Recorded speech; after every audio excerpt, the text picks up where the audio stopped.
इस वीडियो में मैं बताने वाला हूँ कुवैत T20 समर लीग का जो मैच नंबर 29 है ना भाई, उसके बारे में यहाँ पे आपको बताने वाला हूँ। तो भाई इससे पहले लास्ट के 2 मैचों की अगर प्रेडिक्शन देखनी है आपने तो टेलीग्राम चैनल ज्वाइन करना और वहाँ पे देख लेना टीम किस प्रकार से, और साथ ही साथ स्कोर कार्ड भी देख लेना कि मैंने किस प्लेयर को अपनी टीम में लिया था और किसने क्या किया था। मैंने जो सारी बातें बताने में आपको थोड़ा सा टाइम लग जाएगा, तो इसलिए मैं आपको वो बातें ना बताते हुए सीधे मैच के बारे में स्टार्ट करूंगा। और मेरी रिक्वेस्ट ये है कि भाई पूरी तरीके से वीडियो को देखना और प्लेयर्स के बारे में समझना और कोशिश करना अपनी टीम खुद से बनाने की। अगर अपनी टीम नहीं बना पा रहे हो, आपको चाहिए कि मेरे को बनी बनाई टीम मिल जाए, तो क्या कर सकते हो। देखो फाइनल टीम ना मैं अपने टेलीग्राम के चैनल पर देता हूँ, जिस टेलीग्राम चैनल का लिंक मैंने डिस्क्रिप्शन बॉक्स में दिया हुआ है। तो लिंक पर जस्ट टैप करना है और सीधे से टेलीग्राम चैनल से ज्वाइन हो जाना है। उसके अलावा भाई मेरे लिए आपने कुछ नहीं करना है, सिर्फ एक लाइक जरूर कर देना है और प्लीज भाई चैनल को भी सब्सक्राइब कर देना है। तो चलो अब मैच के ऊपर आते हैं। देखो ये मैच नंबर 29वां है। अगर मैच की बात करें तो भाई मैच होने वाला है चेन्नई किंग्स सीए और यहाँ पे टेली रेंजर्स के बीच में, यानी कि CSK और TRN के बीच में ये मैच होने वाला है। अगर टाइमिंग की बात करें तो 10:30 पे ये मैच स्टार्ट होने वाला है। अगर वेन्यू की बात करें तो सुलेबिया क्रिकेट ग्राउंड में ये मैच होने वाला है। अगर देखो यहाँ की वेन्यू की बात करें तो लास्ट के 5 मैचों में यहाँ का टोटल का एवरेज स्कोर यहाँ पे लगभग 190 के आसपास का रहता है, मतलब कि टोटली यहाँ पे बैटिंग फ्रेंडली विकेट है। टोटल विकेट्स लास्ट के 5 मैचों में 73 गिरे हैं, जिसमें से कि सिर्फ पेसर्स को यहाँ पे 28 विकेट और स्पिनर्स को यहाँ पे 45 विकेट मिले हैं। और वैसे भी जो बैटिंग फ्रेंडली विकेट रहती है सेकंड इनिंग में अगर अच्छे से स्पिनर्स की बॉलिंग आ जाए तो, क्योंकि पिच थोड़ी सी सूखी होती है ना, तो वहाँ पे स्पिनर्स को विकेट मिलने के चांसेस ज्यादा रहते हैं। तो इसलिए सेकंड इनिंग में स्पिनर्स हमारे लिए काफी मददगार साबित होते हैं और इस टाइप के पिचों पे स्पिनर्स को थोड़ी सी मदद मिलती है। तो चलो अब थोड़ा सा प्लेयर्स के बारे में देख लेते हैं। सबसे पहले मैं कोशिश करूंगा कि यहीं पे आपको फाइनल टीम बता दूं कि बना कर दिखा दूं, लेकिन लाइनअप के बाद कुछ चेंजेस होगा तो आपने टेलीग्राम चैनल ज्वाइन किया होगा तो वहां से आपको टीम मिल जाएगी। तो चलो अब आते हैं, सबसे पहले विकेट कीपिंग सेक्शन में आएंगे। सबसे पहले यहाँ पे अब्दुल्ला उमर आते हैं। अब देखो 624 पॉइंट दिया हुआ है, 96% लोगों ने अपनी टीम में लिया हुआ है। अब देखो ये जो प्लेयर है ना भाई, लास्ट मैच में 1.4 ओवर्स की बॉलिंग करी थी, 3 विकेट लिया था और 104 रन की इसने पारी खेली थी। अभी तक इस टूर्नामेंट में 60 और 104 रन की 2 अच्छी इनिंग आ चुकी है। 39 मैचेस इसने खेला हुआ और 39 मैचों में 1084 रन इसने स्कोर किया हुआ है और 34 की अच्छी खासी एवरेज के साथ। तो GL की टीम में इस प्लेयर को कैप्टन वाइस कैप्टन बनाना है, स्मॉल लीग की टीम में आपने एज अ प्लेयर बनाना है, लेके चलना है, तो इसलिए मैं इसे एज अ प्लेयर लेके चलता हूँ। फिर यहाँ पे चौगले आते हैं। चौगले की बात करें तो 89% लोगों ने लिया हुआ है, 222 पॉइंट अभी तक दिया हुआ है भाई ने। ओपन आता है प्लेयर बैटिंग करने के लिए और राइट हैंड बल्लेबाज है। उसके अलावा अभी तक इसने 4 मैच खेला हुआ है और 4 मैचों में सिर्फ 68 रन की एक अच्छी पारी आई हुई है। उसके अलावा भाई ज्यादातर फ्लॉप ही गया है। अब देखो इसके मैं ओवरऑल स्टैट्स की बात करूँ तो इसने 12 मैचेस खेला हुआ है और 12 मैचों में 293 रन इसने स्कोर किया हुआ है और भाई 24 की एवरेज है। अगर आप पूरी तरीके से सेफ जाना चाहते हो तो इसे टीम में ले लेना है, लेकिन थोड़े से रिस्की प्लेयर है तो इसे ड्रॉप करके चल सकते हो, लेकिन हमने सेफ जाना है तो मैं इसे टीम में ले लेता हूँ। फिर यहाँ पे मजहर इकबाल आते हैं। अगर मैं यहाँ पे मजहर इकबाल की बात करूँ तो मिडिल ऑर्डर में आएगा बैटिंग करने के लिए, 24 की एवरेज है प्लस 21 विकेट है, लेकिन लास्ट के 3 मैचों में 2 में बैटिंग ही नहीं है, 1 में 14 रन की पारी खेली और बॉलिंग करा नहीं रहा, इसलिए मैं अपनी टीम में नहीं लूंगा। फिर यहाँ पे ब्राइट जॉनसन आते हैं। ब्राइट जॉनसन की बात करें तो थोड़ा सा नीचे आता है बैटिंग करने के लिए, उतनी बैटिंग आएगी नहीं, फिर लेने से कोई फायदा है नहीं। तो विकेट कीपिंग सेक्शन से आप इस 2 प्लेयर को ही आपने लेना है। अब थोड़ा आते हैं बैटिंग सेक्शन में। बैटिंग सेक्शन में सबसे पहले खालिद भट्ट आते हैं। ओपन आता है प्लेयर, 30 की एवरेज के साथ इसने स्कोर किया हुआ है और 38 मैचों में इसने यहाँ पे 53 विकेट्स भी चटकाया हुआ है, लेकिन अपने बॉलिंग से उतना भरोसा नहीं करना है, सिर्फ बैटिंग से भरोसा करना है। और जिस तरीके का प्लेयर है उस तरीके से अभी तक इसकी परफॉर्मेंस भी नहीं आई है, लेकिन आपने इसे एज ए प्लेयर टीम में लेके चलना है। थोड़े से रिस्की प्लेयर है तो ड्रॉप करके चल सकते हो। फिर यहाँ पर विघ्नेश्वरन आते हैं। 254 पॉइंट दिया हुआ है, 93% लोगों ने लिया हुआ है। ओपन आता है प्लेयर बैटिंग करने के लिए, 3 मैच खेला हुआ है और 3 मैचों में लास्ट के 2 मैचों में इसने 4-4 ओवर की बॉलिंग करी है। तो बैटिंग से और बॉलिंग से तो दोनों तरीके से पॉइंट देगा। 254 पॉइंट दे चुका है। एज अ प्लेयर आपने नहीं छोड़ना, इसे टीम में लेकर चलना ही चलना है। फिर यहाँ पे बिलाल ताहिर आते हैं।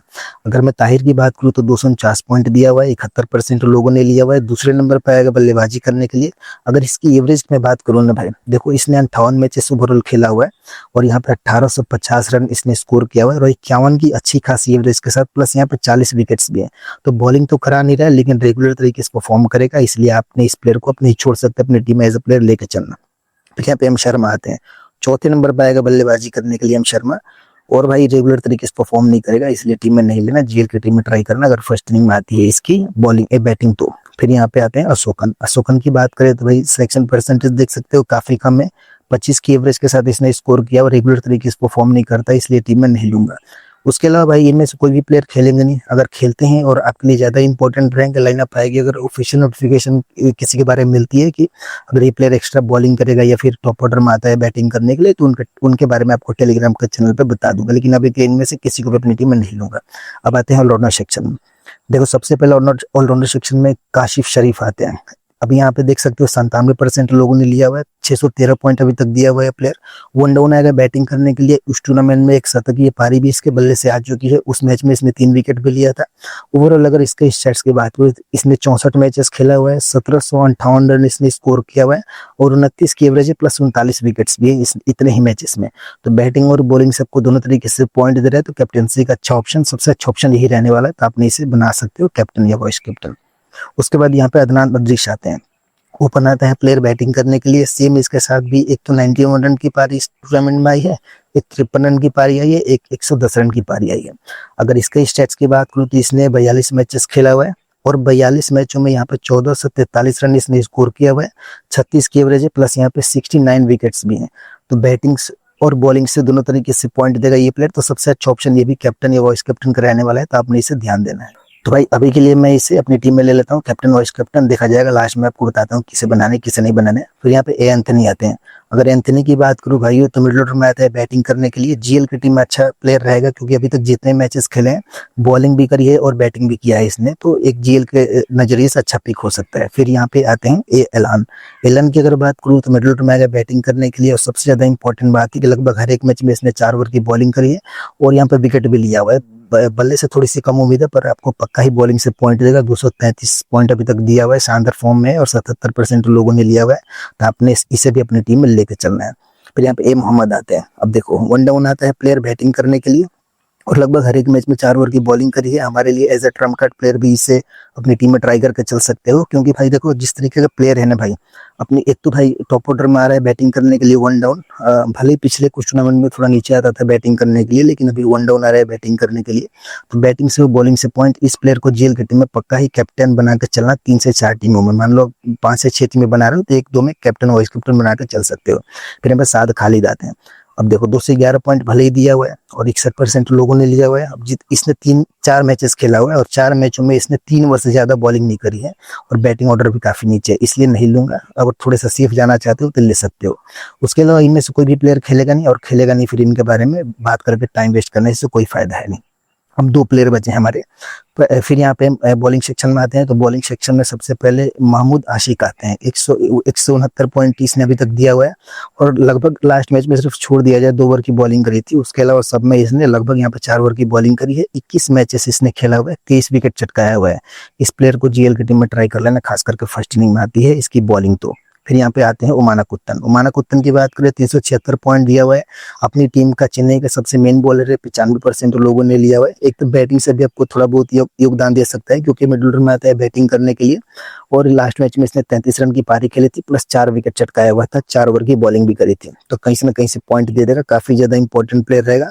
लगभग हर एक मैच में 4 ओवर की बॉलिंग करी है। Right arm medium pace bowler है, काफी ज्यादा इंपॉर्टेंट प्लेयर रहने वाला है। आप इस प्लेयर को नहीं छोड़ सकते हो। फिर यहाँ पे नाबिल गफूर आते हैं। अगर गफूर की बात करें तो 8वें नंबर पर आएगा बल्लेबाजी करने के लिए। सिर्फ सेकंड लास्ट मैच को छोड़ दिया जाए, 4 ओवर की बॉलिंग करी थी, उसके अलावा लगातार 3-3 ओवर की बॉलिंग करी है, इसलिए टीम में नहीं लूंगा। जेल की टीम में चाहो तो ट्राई करके चल सकते हो। फिर यहाँ पर राजा गोपाल राव आते हैं। अगर राजा गोपाल राव की बात करूँ भाइयों, तो देखो ये प्लेयर हमारे लिए काफी ज्यादा इंपॉर्टेंट हो सकता है, क्योंकि एक तो सिलेक्शन पहले इसका देख सकते हो आप। अब जिस तरीके का प्लेयर है ना भाई राजा गोपाल राव, उस तरीके से परफॉर्मेंस दिया है नहीं। अगर आप यहाँ पे देखोगे ना भाई, यहाँ पे अगर आप देखोगे तो लगभग इसने सभी मैचों में ड्रीम टीम में, लगभग लास्ट के 5 मैचों सब में ड्रीम टीम रहा है और पूरी की पूरी ओवर बॉलिंग करा रहा है। तो मैं कहूंगा इससे अपनी टीम में as a trump card player लेकर चलना। हमारा 11 प्लेयर यही रहने वाला है। बाकी के नीचे के प्लेयर्स के बारे में बता देता हूँ। उसके बाद यहाँ पे आर खान आते हैं। अगर मैं आर खान की बात करूँ भाई, तो प्लेयर ये भी अच्छा है, मिडिल ऑर्डर में आता है बैटिंग करने के लिए। भले ही 3-3 ओवर की बॉलिंग कराई हो हर एक मैच में, जीएल की टीम में ट्राई करना। इस मोहल्ले की टीम उतना ज्यादा इंपॉर्टेंट नहीं रहने वाला है। बाकी के प्लेयर्स के बारे में नहीं बताऊंगा, क्योंकि ज्यादा इंपॉर्टेंट नहीं रहने वाला है। इनमें से अगर कोई ज्यादा इंपॉर्टेंट रहेगा तो आपको टेलीग्राम के चैनल पर बता दूंगा। अभी थोड़ा कैप्टन या वाइस कैप्टन देख लेते हैं। अगर देखो कैप्टेंसी, हाँ देखो यहाँ से राजगोपाल राव या फिर नाबिल गफूर, दोनों में से किसी एक को ट्राई कर सकते हो, लेकिन अभी के लिए राजगोपाल राव को रख रहा हूँ अपनी टीम में। अगर कैप्टेंसी की बात करूँ तो भाई देखो सबसे अच्छा ऑप्शन यहाँ पे मेरे लिए अदनान अजीज रहने वाले हैं, क्योंकि बैटिंग से भी और बॉलिंग से पॉइंट दे रहा है। जीएल के नजरिए से, सॉरी स्मॉल लीग के नजरिए से देखा जाए तो इसे मैं कैप्टन बनाता हूँ। स्मॉल लीग की बात करें तो काशिफ शरीफ सबसे अच्छा ऑप्शन रहने वाले वीसी के लिए। अगर थोड़े से रिस्की प्लेयर हो तो आप यहाँ से वीसी यहाँ पे अदरीश को ट्राई करके कैप्टन यहाँ पे काशिफ शरीफ को बनाकर चल सकते हो, लेकिन अभी के लिए मैं सेफ जाऊंगा, अदरीश को कैप्टन बनाऊंगा और वीसी यहाँ पे शरीफ को बनाऊंगा। उसके अलावा जीएल की बात करें तो भाई सबसे अच्छा ऑप्शन यहाँ पे बिलाल ताहिर रहने वाले, 51 की एवरेज के साथ स्कोर कर रहे हैं। अभी तक बल्ले से बड़ी इनिंग नहीं आई है, लेकिन जब भी बड़ी इनिंग आएगी तो भाई अल्ट्रा आपको मतलब रैंक 1 ला के दिला सकता है, तो इसलिए जीएल के टीम में पक्का ही ट्राई करके चलना। उसके अलावा भाई यहाँ पे अब्दुल्ला उमर भी अच्छे ऑप्शन रहने वाले हैं जीएल के, अगर नजरिए से देखा जाए तो इसको भी जीएल की टीम में कैप्टन वाइस कैप्टन 2 से 3 टीमों में ट्राई कर लेना। उसके अलावा जो भी प्लेयर्स के बारे में मैंने बताया उनको भी आप ट्राई करके चल सकते हो। तो भाई ये याद रखना कि फाइनल टीम है नहीं, फाइनल टीम आपको टेलीग्राम के चैनल पर मिलेगी। तो भाई वीडियो देखने के लिए, अपना कीमती समय देने के लिए आप सबका बहुत बहुत धन्यवाद।